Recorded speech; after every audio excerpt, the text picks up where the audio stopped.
جائے فتاوی رضویہ شریف جو اعلیٰ حضرت رضی اللہ تعالیٰ عنہ کی بڑی مشہور و معروف کتاب ہے، آپ نے جو ہے بہت کثیر جگہ اس کتاب کے اندر غوث اعظم رضی اللہ تعالیٰ عنہ کا تذکرہ کیا ہے۔ کیوں نہ کرتے تذکرہ،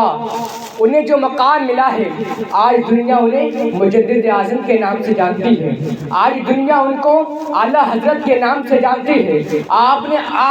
آج تک جو ہے اگر دنیا کی ہسٹری کو دیکھیں تو اعلیٰ حضرت جیسے عالم بہت کم دکھائی دیتے ہیں، جن کا لقب اعلیٰ حضرت ہو وہ بہت جو ہے کم دکھتے ہیں، لیکن باہر امام محمد رضا خان فاضل بریلوی کہ آپ جو ہے عالم کے ساتھ ساتھ آج آپ دنیا میں دیکھیں تو حضرت ہی دیکھتے ہیں، کسی کو اعلیٰ حضرت نہیں کہا جاتا، لیکن امام محمد رضا وہ ہستی ہے جس کو اعلیٰ حضرت کہا جاتا ہے۔ یہ سب صدقہ ہے غوث اعظم رضی اللہ تعالیٰ عنہ کا۔ تو غوث اعلیٰ حضرت رضی اللہ تعالیٰ عنہ جو ہے اپنے ان اشعار کے اندر غوث اعظم کی شان کو بیان فرمایا ہے۔ ہمیں تو یہ 2 لائن کے اشعار دکھ رہے ہیں، لیکن اگر ان کی حقیقتوں کو دیکھا جائے تو کتابیں بھر جائیں۔ اعلیٰ حضرت رضی اللہ تعالیٰ عنہ نے کثیر جگہ پر، ہزارہ جگہ پر اعلیٰ حضرت رضی اللہ تعالیٰ نے جو ہے غوث اعظم کے گن گائے ہیں، غوث اعظم کی تعریف فرمائی ہے۔ میں نے خطبہ مسنونہ کے بعد اللہ تبارک و تعالیٰ کے کلام کی ایک آیت پڑھنے کا شرف حاصل کیا۔ اللہ تبارک و تعالیٰ جل مجدہ الکریم ارشاد فرماتا ہے ان اولیاءہ الا المتقون، بے شک اللہ تبارک و تعالیٰ کے جو برگزیدہ بندے ہوتے ہیں، جو اس کے ولی ہوتے ہیں،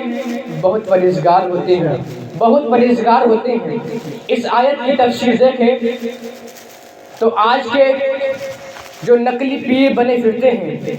گلی گلی گاؤں دیکھو، دیہاتوں میں جاؤ تو ایسے پیر بہت نظر آئیں گے کہ جو بے داڑھی ہیں، بے نمازی ہیں، انہیں شریعت سے کوئی مطلب نہیں، لیکن دنیا جو ہے ان کو ولی کہتی ہے۔ اس آیت سے وہ نکل جاتے ہیں۔ مفسرین اکرام جو ہے اس کی تفسیر میں بیان فرماتے ہیں کہ اللہ تبارک و تعالیٰ کے جو ولی ہوا کرتے ہیں، اللہ تبارک و تعالیٰ کے جو برگزیدہ بندے ہوا کرتے ہیں، بہت پرہیزگار ہوتے ہیں۔ اب آپ کے سامنے میں ایک علمی بحث شروع کروں۔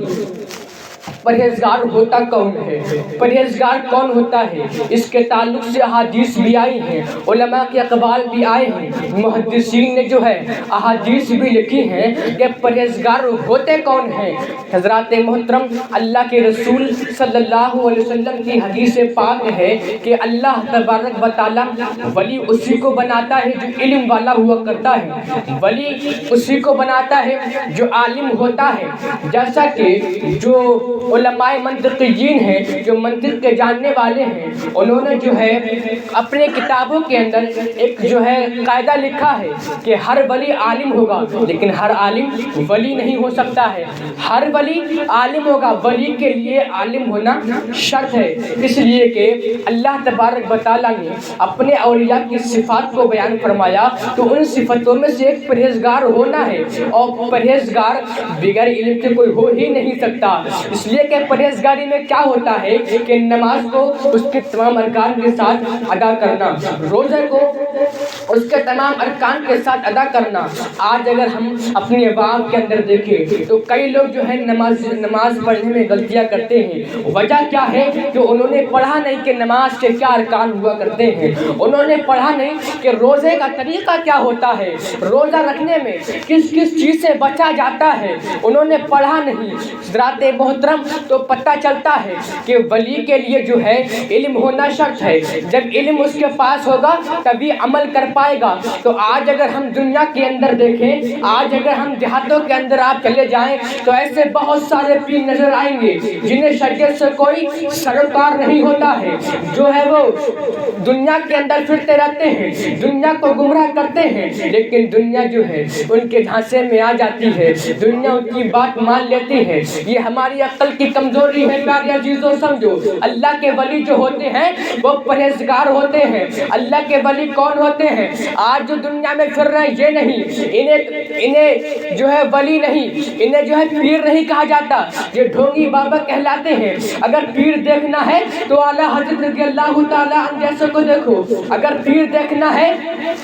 تو آپ جو ہے اس دور میں بہت سارے ایسے پیرانے عظام جو ہے موجود ہیں اور وصال بھی فرما گئے ہیں۔ حضرات محترم میں سب کی طرف نہ جاتے ہوئے اپنے غوث اعظم رضی اللہ تعالیٰ عنہ کی بات کرتا ہوں۔ غوث اعظم رضی اللہ تعالیٰ عنہ پہ آج لوگ جو ہے اعتراض کرتے ہیں، غوث اعظم رضی اللہ تعالیٰ عنہ پر لوگ آج انگلی اٹھاتے ہیں۔ حضرات محترم میں آپ کے سامنے بیان کروں، اللہ تبارک و تعالیٰ نے ارشاد فرمایا بے شک اللہ کے اولیاء پرہیزگار ہوتے ہیں۔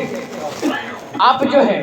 اولیاء کرام کی ہسٹری کو دیکھیں، جتنے بھی اولیاء کرام ہوں گے تمام کی سیرت میں ان کے سیر و نگار نے جو ہے بڑے جو ہے بزرگی کے واقعات بیان کیے ہیں کہ اس میں جو ہے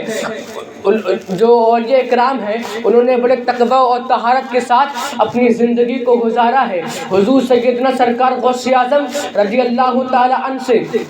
میں اپنی بات کو منسلک کرتا ہوں کیونکہ یہ جو مہینہ چل رہا ہے یہ سیدنا غوث اعظم رضی اللہ تعالیٰ عنہ کا مہینہ ہے۔ غوث اعظم رضی اللہ تعالیٰ عنہ وہ ہستی ہے، غوث اعظم رضی اللہ تعالیٰ عنہ کو اللہ پاک نے وہ مقام عطا کیا ہے، غوث اعظم رضی اللہ تعالیٰ عنہ کو اللہ پاک نے وہ عظمت دی ہے، غوث اعظم رضی اللہ تعالیٰ عنہ کو اللہ پاک نے وہ مقام دیا ہے کہ آج تک ان جیسا مقام کسی ولی کو نہیں ملا ہے۔ غوث اعظم کو آج آپ کا نام عبد القادر لیکن آپ کو غوث کہا جاتا ہے، آخر اس کی وجہ کیا ہے؟ اس لیے کہ علماء کرام نے جو ہے اولیاء کرام کی کچھ تقسیم بیان فرمائی ہے۔ کوئی کسی ولی کو غوث کہا جاتا ہے، کسی ولی کو ابدال کہا جاتا ہے، کسی ولی کو اوتاد کہا جاتا ہے، بہت ساری اقسام ہیں ولیوں کی، لیکن ان اقسام میں سے جو سب سے اونچی قسم کہلاتی ہے، ان اقسام میں جو سب سے بلند قسم کہی جاتی ہے اس کو غوث کہا جاتا ہے۔ اللہ تبارک و تعالیٰ نے عبد القادر جیلانی رضی اللہ تعالیٰ عنہ کو جو ہمارے پیر کہلاتے ہیں، جن کے ہم مرید کہلاتے ہیں، ان عبد القادر جیلانی رضی اللہ تعالیٰ عنہ کو اللہ پاک نے اگر ولی کا مرتبہ دیا ہے تو ابدال نہ بنایا، اوتاد نہ بنایا، بلکہ بنایا ہے تو غوث کا درجہ عطا کیا ہے۔ اور غوث وہ مقام ہوتا ہے، آپ جو ہے اولیاء کرام کی ہسٹری کو دیکھیں، اولیاء کرام کے جو اوصاف ہوتے ہیں، اولیاء کرام کے جو اقسام ہوتے ہیں، اگر ان کو دیکھیں، اعلیٰ حضرت رضی اللہ تعالیٰ کی کتابوں کو پڑھیں تو پتہ چلے گا جتنے بھی اولیاء کرام کی اقسام ہیں تمام اقسام میں یہ سب سے اونچی قسم ہے وہ غوث کہلاتی ہے۔ اسی وجہ سے ہم عبد القادر جیلانی اپنے بڑے پیر صاحب کو جو ہے غوث اعظم کہتے ہیں، اور غوث اعظم اس اعتبار سے، اور غوث اعظم آپ اس اعتبار سے بھی ہے اس لیے کہ غوث کا معنی آتا ہے مدد کرنا، اور غوث اعظم رضی اللہ تعالیٰ عنہ ہمارا یہ یقین ہے، ہمارا یہ عقیدہ ہے، امام اہل سنت مجددین ملت اشاہ امام احمد رضا خان فاضل بریلوی نے ہم کو